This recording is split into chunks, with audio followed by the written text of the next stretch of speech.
jërëjëf ci ànd beeg Sans Frontières TV amaat nañu mbégte jàkkaarloowaat ak yéen war a waxtaanee réew mi ak tolluwaayam ci actu yi Sans Frontières désormais àjjuma bu jot ci waxtu bi ngeen koy am tey nag ma am mbégte bu rëy rëy dalal Abdou Khadre Gaye écrivain la mooy itam président ONG EMAD Abdou Khadre nag dootuma leen ko présenté miin ngeen ko fii mais jotaay bu ma mës a teg itam faral ngeen di ko ci gis mbaa di ko ci dégg muy nag koo xam ne itam xalaatam ñu bëri rafetlu nañu ko ay bindam également parce que c'est un écrivain mais aussi il fait beaucoup de contributions Abdou Khadre aussi ma di ko surnommé directeur Sans Frontières TV macha allah jàpp lool ci liggéey bi ci ay xalaatam ci xelalam ci ñaanam ci lépp lu mu jàpp ne rek war na mën a yokk liggéey bi baaxal ko daf ciy xëy di ci gont di ma woo parfois sax di ma poñe macha allah ma di la ci remercier bu baax a baax nag ndax yàlla moo ñu boole ça fait plus de 10 ans et boobu ba léegi dara ñaawul fu ma nekk itam nga nekk fa ak man saa yu ma gëstoo gis la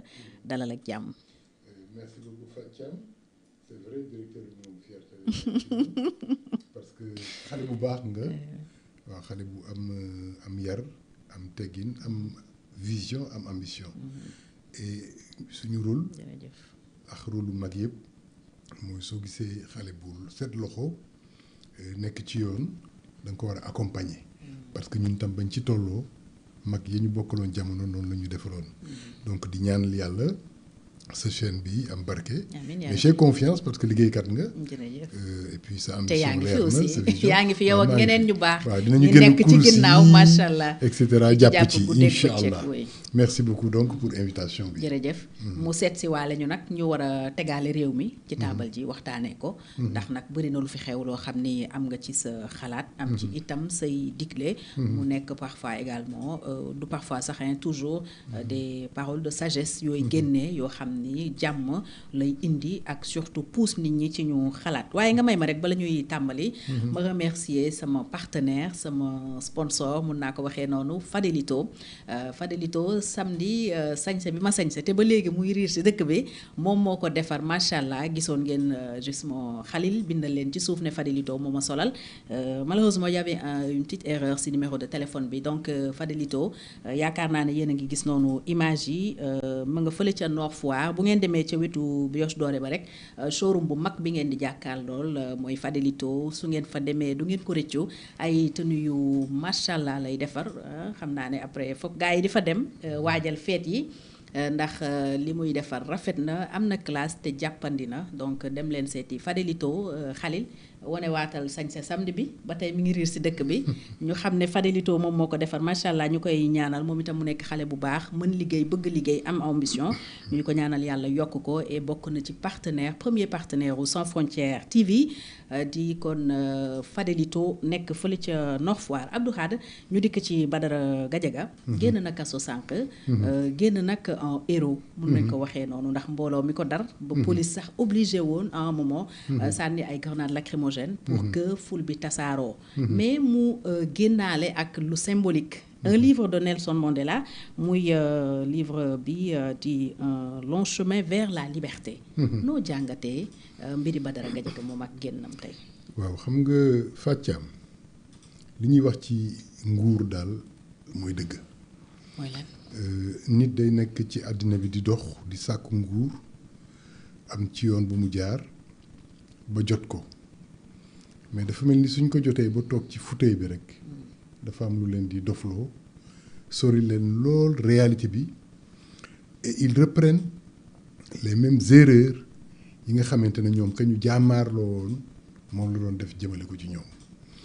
ndax la prison rayonne et fait rayonner la prison peut être plus rayonnante qu'un temple li nit ki di wuti ci jàkk wala di ko wuti ci église ba mën na ko am ca prison ba parce que l'homme a besoin parfois de solitude et de silence pour découvrir sa profondeur pour découvrir sa réalité pour mesurer les combats et faire l'évaluation léeg-léeg soo nekkee ci àddina bi di dem di ñëw solitude boobu ak retraite boobu doo ko mën defal sa bopp léeg-léeg ki lay dugal prison pour xeex la ndekete mu ngi lay jàppale pour nga def mbir moomu et waxoon naa leen ko c'était sûr que dina génn prison su ko yàlla bàyyeex bakkanam et su génnee prison lañ ko doon tere mu amoon dayoo fukk dayoo bi dina ko multiplier par 2 ou par 3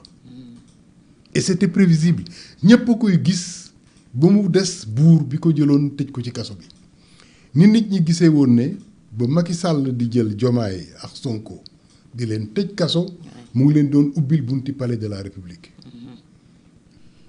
ñi amoon seetlu yëpp gisoon nañ ko ba mu des moom Macky Sall ak ñi mu nekkaloon ci nguur gi dafa mel ni nag cécité boobu daloon Macky ci ñoom moo leen dal ci ñi ñuy xeex tey di leen jël di leen yóbbu prison am na ñi nga xamante ne sax ngi leen di xool dañu naan ñi amuñu dayo boobu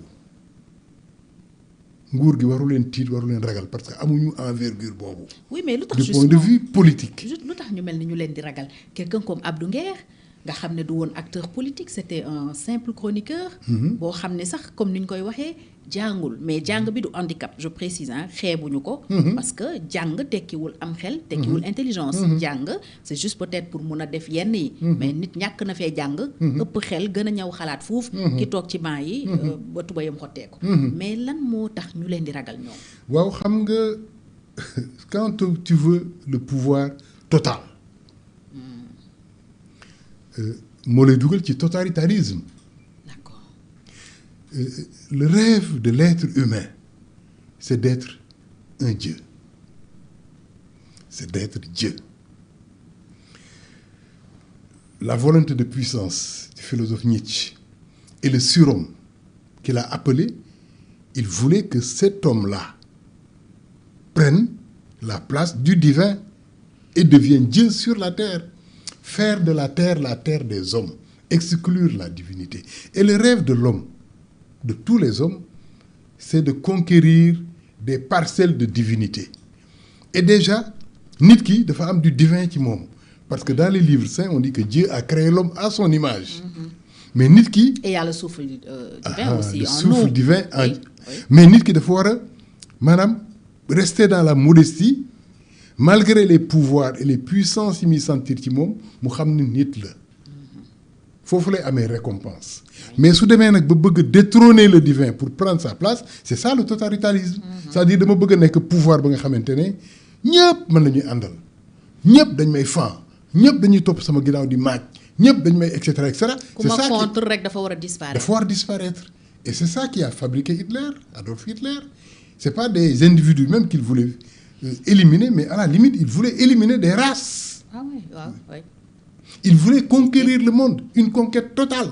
C'était ça un peu la folie d'Alexandre le Grand, Zulkarnaïn.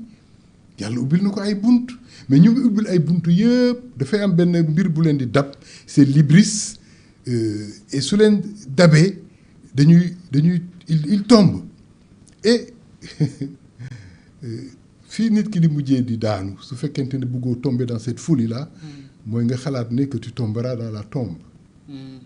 Et que loolu moo lay ramener à la raison mais quand tu vois un pouvoir ngay teg toujours dee sa kanam. voilà un pouvoir qui vient de s'installer tout de suite 1 mois 2 mois 3 mois 1 année tu tombes dans cette folie là tu veux faire l'unanimité mettre au pas tout un peuple kenn dootul joxe xalaatam kenn dootul def alors que yow dugg nga ci maintenant loolu nga xamante ne moom ngay bëgg a conquérir en emprisonnant les Badara Gadiaga et les autres effet contraire bi ngay am parce que la fabriqué mooy fabriqué ñooña.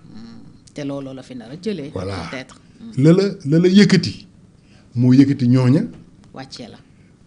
bunt ba nga jaar ka nga doon xeexal ba daaneel ko bunt boobu la ñooñu di jaar ba daaneel la et ce sera l'histoire la dialectique de l'histoire qui va se dérouler et maintenant ñëpp a koy xam ñëpp a koy gis ba mu des yow mi toog ci nguur. ndax da nga ciy gumba. waaw da ngay gumba c'est l'ivresse du pouvoir et maintenant moi je dis l'ivresse inévitable du pouvoir donc mënul